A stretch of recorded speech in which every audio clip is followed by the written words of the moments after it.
Thank you so much and welcome everybody. My name is Fadi Toma. I am the Associate Director of Marketing and Recruitment here for Navitas Canada. And you're probably wondering, what is Navitas Canada? And we'll get into that in a second. The most important thing that I want to talk to you about today is Canada and why you should study in Canada. And I have these great five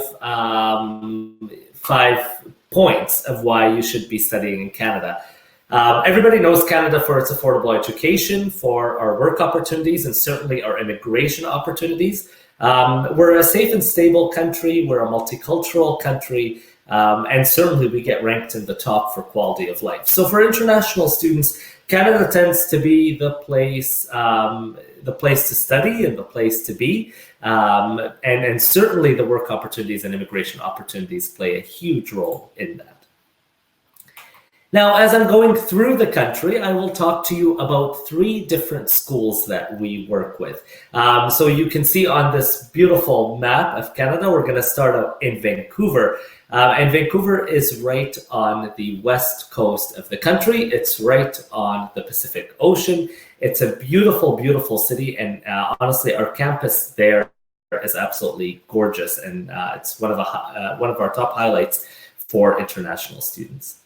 Now, if you don't know Vancouver, it's named in the top 3 most livable cities in the world, with over 2 million people that call Vancouver home. And that picture that you see in front of you, as I said earlier, it's on the west coast, it's right on the Pacific Ocean. You have the mountains on one side of the city and the ocean on the other side of the city. Really cosmopolitan. Vancouver itself, the weather, we say it's the nicest weather in Canada. Everybody maybe knows Canada for snow and winter and it being cold, but certainly Vancouver has weather that's very similar to London, England. Mild, rainy at times, but absolutely beautiful and really livable. Now, when we talk about Vancouver, I can't hide the fact that it's very much an outdoorsy kind of experience. So as I said, you have the ocean on one side and the mountains on the other side. So skiing and snowboarding and hiking and mountain biking are all a must. And then, of course, swimming and so on. But parks and outdoor spaces play a really big role in what to do around Vancouver. Now, Vancouver itself is cosmopolitan. So cosmopolitan, lots of nightlife and restaurants and shopping and so on. But certainly the outdoorsy piece plays a big role, and a lot of our students choose us for that reason alone. If you're looking at our campus, this is Fraser University. So I said we at Navitas Canada represent 3 colleges here in the country. And what Navitas does is we are in partnership with 3 top universities here in Canada, where our students, our international students in the first year, while studying on campus and getting all the campus experiences, they get to have a more tailored education experience. So with more supports, with smaller classrooms, still being on campus, still involved in campus life, certainly, but they get to provide them a soft landing into their second, third.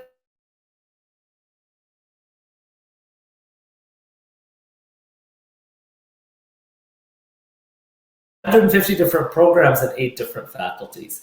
Yes, it is housed on top of a mountain, like you see here. So it's a beautiful, beautiful campus. Lots of outdoor spaces, lots of outdoor walking as well for students between classes. They really get to experience the mountain and studying up there. Fraser University is ranked in the top around the world, not just in Canada. So we're, the top 1% in various things in worldwide rankings, specifically QS rankings.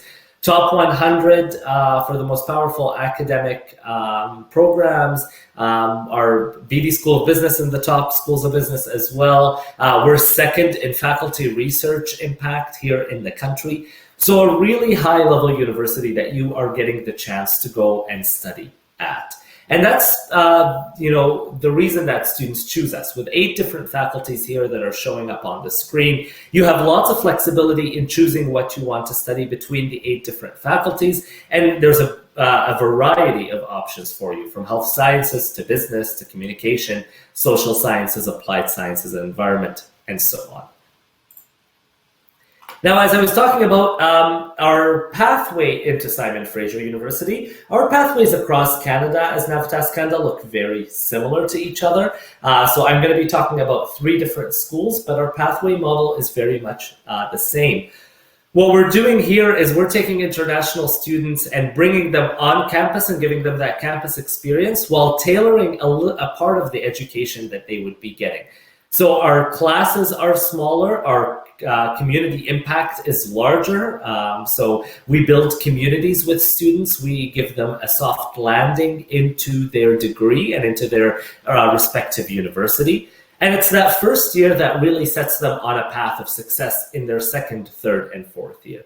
So at your first year here at our pathway in Vancouver, you'd be studying at Fraser International College, or FIC, and you'd be doing, as I said, the same programs, same instructors, but in a smaller classroom environment and in a more supportive environment. Whether you're missing home, you're missing your friends, whether you're looking to build a community or begin your path into the work life, whether you're looking at being involved in student activities, maybe tutoring other students. That's what FIC and all our other colleges provide you in that first year.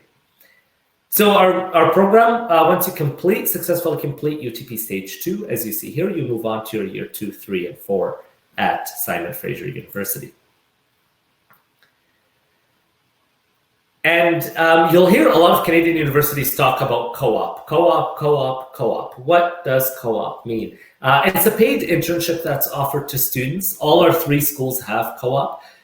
Simon Fraser University does co-op really well. Our students are working at Facebook and HSBC and Microsoft and Sony and Coca-Cola. And these students are working while they are doing their degree. So co-op components in Canada happen while you are studying after 2 years at the undergraduate level. And it's a relationship between your university and an employer, and that's how that co-op relationship happens. So lots of great co-op opportunities at Simon Fraser University as well for our students.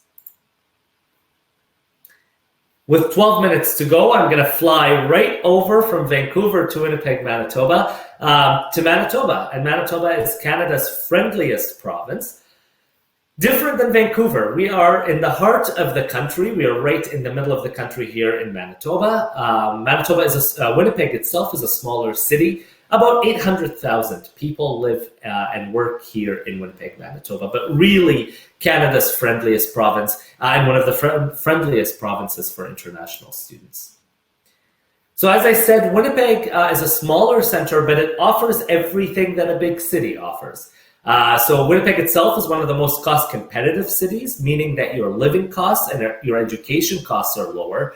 But the job market is just as good, if not better, than all the big cities. So 60 plus different aerospace companies call Winnipeg home. We are a technology hub in central Canada, and we are one of the top 10 student destinations in North America. And the reason for that is you're getting a high level of education at a cheaper cost here in Winnipeg, but because of the size of the community and the size of the city and the amount of industry here in Winnipeg, you are able to find jobs, and the job prospects are much higher and less competitive than big cities. So you end up keeping more of what you make, in savings, and you end up living, life here is a little bit cheaper. Now, our partnership in Winnipeg, Manitoba is with the University of Manitoba, and the University of Manitoba is Western Canada's oldest university, smaller than Simon Fraser University, about 29,400 students, 100 different accredited programs, but the largest research university here in the province. And similar to FIC, our pathway here is called International College of Manitoba, or ICM. Same model as I talked about earlier. We take you in that first year and give you that soft landing and that community building before you move on to year 2, 3, and 4. So we really open the doors to our university partners across the country. At the University of Manitoba and at ICM, we offer 7 different pathways for you to go through. Agriculture and food sciences tends to be a staple here in Manitoba because Manitoba's #1 business is agriculture. So agricultural business is a big degree. Food sciences, nutrition, human nutritional sciences, food engineering are all part of that faculty. So it tends to be a very popular faculty, and it's the first faculty that started the University of Manitoba. Our Faculty of Arts is one of the bigger faculties here on campus, with economics and linguistics and mathematics and political studies. Our two most popular schools, similar to FIC, business tends to be super popular at Simon Fraser University. It does also at the University of Manitoba. And the Asper School of Business is our School of Business here. We offer 13 different business majors, just some of them on the screen there for you. The Faculty of Engineering is also a very popular faculty. Biosystems, civil, computer, electrical engineering all make up this faculty. So it is also an extremely popular faculty among our students. 3 faculties that are coming up. One of them is brand new, so I don't have the slide for it yet. Recreation management and community development is an option for students. The other option is environmental sciences. Lots of students are interested in environment, environmental science, or environmental studies, or geography. That's where you'd be looking at. And our largest faculty at the University of Manitoba is the Faculty of Science. Really traditional, research-intensive university, so you're getting your chemistries and biologies and biochemistries and physics and astronomy and so on. Again, the U of M offers a great co-op program similar to Simon Fraser University, with students studying in various areas around the country and internationally as well. Now, if I'm going to take another short flight, a 2-hour flight, I will land at Ryerson University and Ryerson University International College. Now, Ryerson University International College is in Toronto. And for those of you on the call, if you're not familiar with Toronto, well, get familiar with Toronto. It's our most popular city here in Canada, our financial hub. It's our business hub. It's our biggest city here in the country. So a lot of students are familiar with Toronto, Canada, and a lot of students look for schools in Ontario. Ryerson University International College is housed at Ryerson University, similar to our other colleges, right in the heart of downtown Toronto. So Toronto itself is a city of 6.9 million people, so our largest city here in Canada. It's the #1 most youthful city in Canada, with 160 languages being spoken, so certainly multicultural. And it's in the top 10 most livable cities in the world. So you can see from across my presentation, all 3 cities are very highly ranked when it comes to living across the country. So it's really up to you as to what kind of life you want to lead. In Toronto, you're certainly in the center of the action. You're right in the center of it all. So that's the exciting piece of why students choose Toronto. As I said, Ryerson University is really housed in the center of the city. So Ryerson University is right here in your top right-hand corner of the screen. And it's really right in the center, right between the financial district, close to City Hall. It's not a university that is removed off from the center downtown. It's part of downtown living. It's part of downtown life. And our students are certainly immersed in that downtown life and that life being in a big city. Ryerson University has 39,400 students at the undergraduate and graduate levels, 55 different undergraduate programs, 60 different graduate programs are offered at Ryerson University. 198,000 alumni worldwide, and 125, actually over 125 research centers, institutions, and labs make up Ryerson University. Now, if if we're trying to differentiate our schools, I talked a lot about SFU being, top in the world when it's ranked, so very highly ranked university, really good co-op programs. University of Manitoba is your traditional university with sciences and arts and so on. What does Ryerson do that really makes it stand out? Well, being one of Canada's best comprehensive university, it's in the top 2% of the best universities in the world, but really the location, it's right in downtown Toronto. 80% of the programs have co-op. The most important piece of what sets Ryerson apart is, while it does co-op like every other school in Canada, and Ryerson does co-op well, it's really the experiential learning aspect that makes Ryerson stand out. So experiential learning is really when we take you out of the classroom and help get you to use what you've learned in your textbooks and in your class, but get you that hands-on experience. And so Ryerson University is a leader in that, an innovative career-focused education. So students really get that real-world knowledge while studying at Ryerson. And we do that obviously through our partnerships that you saw there, but through what we call zone learning. And these zones are incubators. So what we're doing is we're taking students outside of the classroom.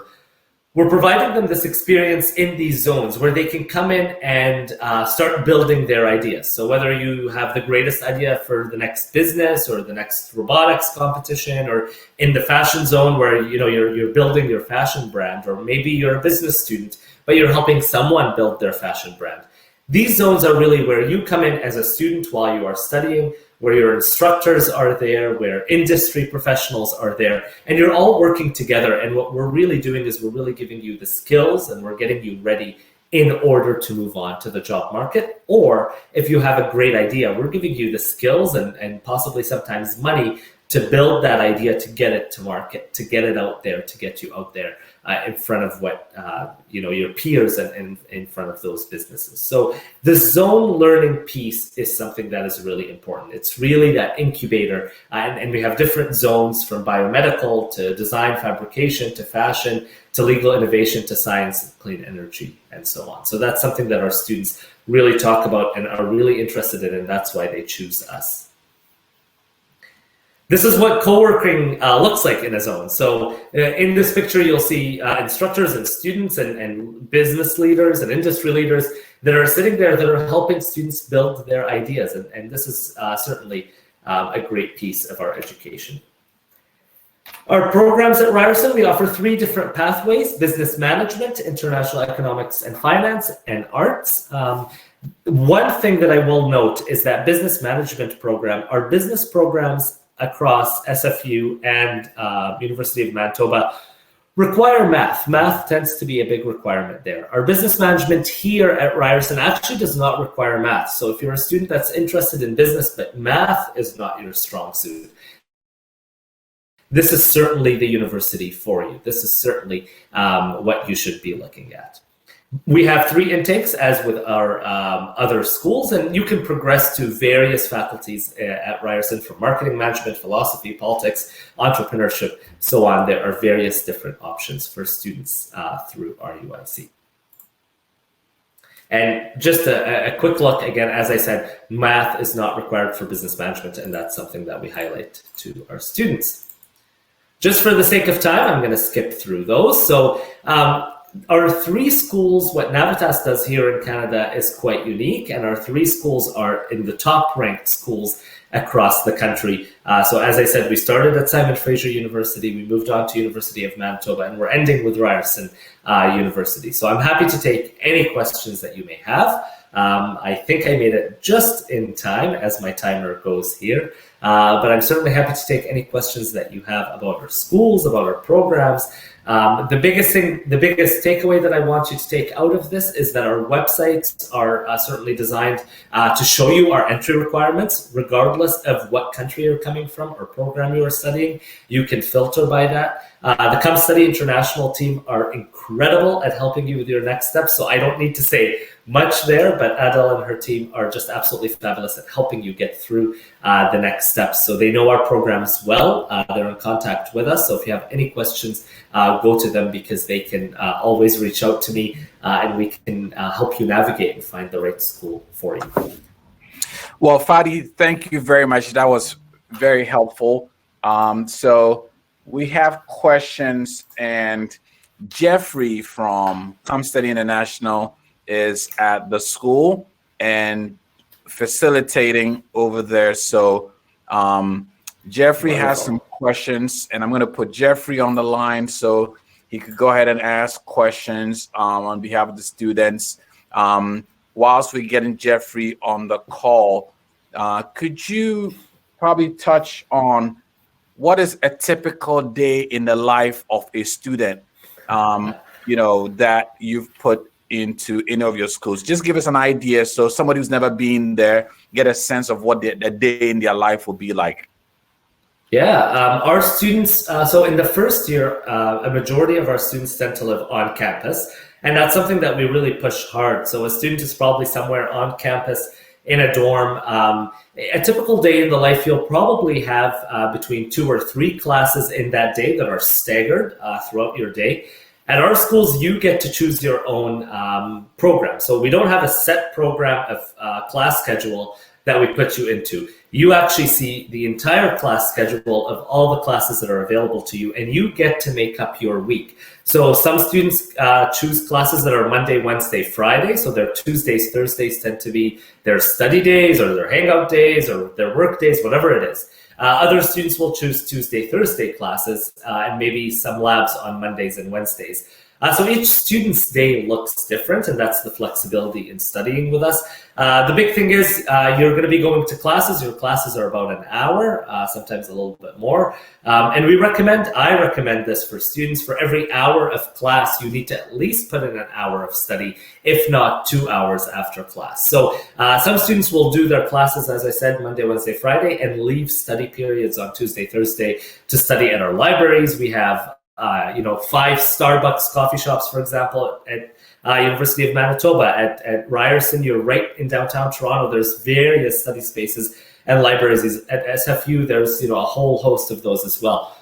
So students get to tend to go and study wherever they feel like, whether they're working on a project together and so on. But really, it's up to the student. Some students, for example, don't like morning classes. So they won't do any classes at 8:30 or 9 a.m. or 10 a.m. They're only going to start their day after lunch, as opposed to other students that are really studying in the morning and they want to be in class in the morning and they want their afternoon off. I was one of those students. I did all my classes in the mornings, left my afternoons off to study and do other things. So it's really dependent on that student. All right. Thank you. So Jeffrey declined my request for him to get on screen. That's all good. Maybe he's having technical difficulty. We'll wait for him to put questions in the comments. But I'm going to keep going just so we can make use of the time, the 5 minutes that we have left. Somebody's asking, how safe is Canada compared to study in the USA? Great question. Thanks, Jeffrey, put that in there. So Canada is one of the safest countries in the world compared to the US. They're our neighbors, but we are much safer than studying in the US. Canada, safety in Canada, and as I said in the beginning, students choose us for safety. They know Canada is a safe country, it's a stable country, and that's a big reason why students choose to study with us. So certainly one of the safest countries in the world that you would be going into. Our campuses all have campus security as well. They're their own communities as well, so it's really safe around our campuses. Even with Ryerson being right in the middle of the hustle and bustle of downtown Toronto, it's still a very safe campus. Some of the culture shocks that students have reported. Great question, Albert. Winter is probably one of, and there's Jeffrey joining me on the screen, but I'll continue with this one. Winter tends to be one of the biggest, I wouldn't say culture shock, but it's for some students that have never experienced snow or cold, winter tends to be something they have to get used to. Now, I certainly love winter weather. In Winnipeg, we don't shy away from winter, and in Toronto as well. But that's something that students will adjust to and learn that they have to dress for the weather and so on. So other cultural shocks, we are a very multicultural country. Our 3 cities are extremely multicultural, so students tend to find the communities that they are interested in and looking for. So that's something that's also good.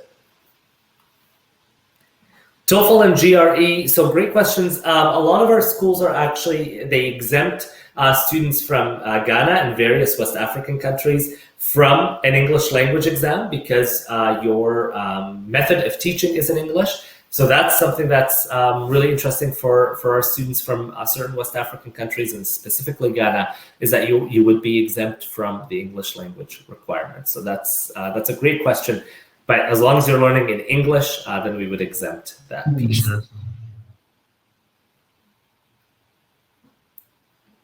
All right, Jeffrey, any other questions?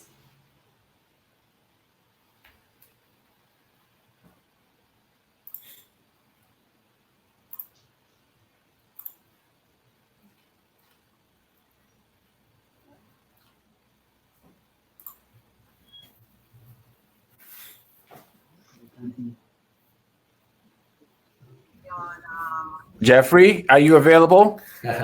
Yeah, I think we went off for a while. The network. Okay, Jeffrey, can you ask your questions, please? Okay, so Wally is asking, what is the university for the most scholarships? Good question. So with scholarships, all three of our schools are actually right now offering. Yeah, I can hear you. All three of our schools are. Hello?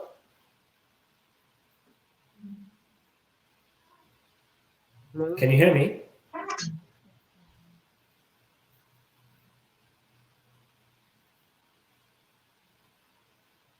Hello? No, Jeffrey, we cannot hear you.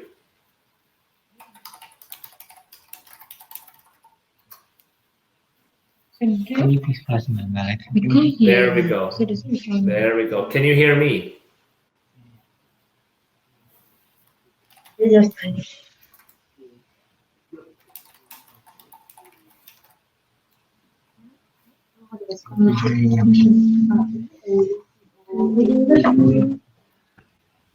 we're having technical difficulty, in the interest of time, could you just type your questions in there so he could just read it and answer it? It looks like we have.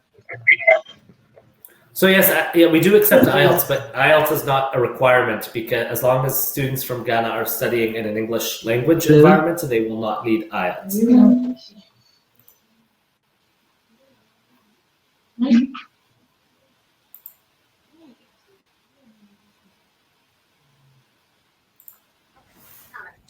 So, All Fadi, right. could you tell us about some of the unique qualities of some of your schools, like key things that, elevator talk, telling people key things about some of your schools that makes them the biggest attraction? Sure.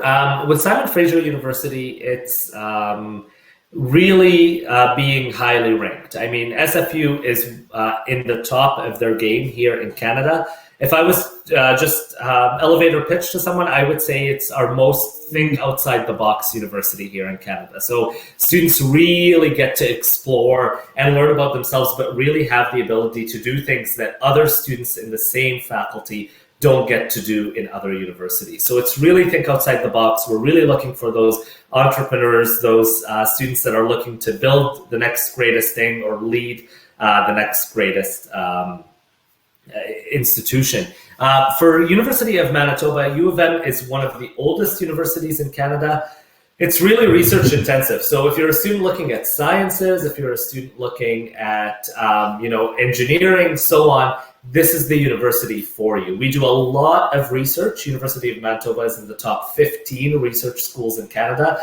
So lots of high-level research, whether it's in arts or sciences or engineering or business, there's always research happening, very research intensive. And the third one, Ryerson. Ryerson is really in the heart of it all, but at the end of the day, that elevator pitch would be the zone learning, the incubators that Ryerson is providing students in order to push them outside of the classroom a little bit and get them to create, create things that are going to help them in life. So a lot of those zones are producing people that are owning their own businesses and companies early on because of the incubators that they're going through. I see some questions in the chat from Jeffrey. How safe is Canada? So we talked about that. Scholarships, all three of our universities offer scholarships. They do differ in amount, but their tuition costs are different. But there are scholarships at all three universities. STEM program, what's highly ranked for STEM program? Both SFU and University of Manitoba would be highly ranked in the STEM fields. So University of Manitoba, as I said, traditional science research. One of our graduates has won the Nobel Physics Prize in physics and astronomy. SFU is a little bit more think outside the box. So highly ranked in a sense that our students are doing more with their science and technology and engineering and mathematics degrees.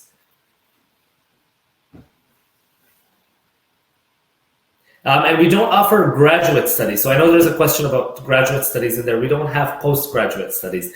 We only have undergraduate studies at our three schools.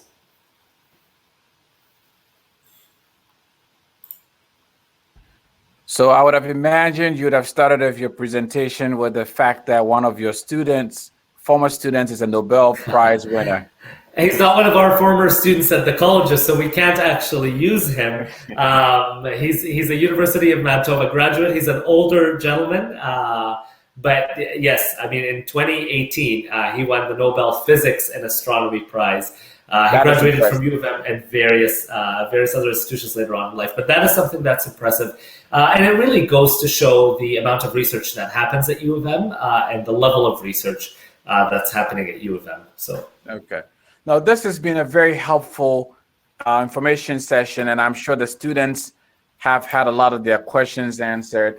And I would imagine that they know that they could get more information by reaching out directly to you via your email on the website or contacting ComStudy International. But I still want to reiterate that we're here to help them get more information and decide on advancing their education. And you and your team are willing to help them any way they can. They could reach out to ComStudy International. So we'd like to thank you for your time and thank them for their time as well. And can we say thank you to school counselors? Absolutely. The school counselors have been phenomenal partners in pulling the students. And I know it's a long day. Mr. Apia and his team have been fantastic. Jeffrey traveled all the way to, I believe it's Dodowa, to go help set things up. So thank you, Jeffrey. Thank you, Mr. Apia. Thank you, all the teachers and everybody that joined to help make this happen. We're going to bring you guys up. We're going to bring them up one more time so we could see their faces, but their feed is not on. So and Jeffrey's been connecting for a while and it's not coming through. So we still want to thank them anyway. And thank you, Fadi. A huge thank you to you guys. Thank you. Thank you to the school counselors. Thank you to Adil. Thank you, everybody. This is great. It's great that we're getting this experience. I really wish I was in person. I wish I was there, and I look forward to being there in person. But thank you. This is a great alternative. Thank you very much. We appreciate you. Thank you.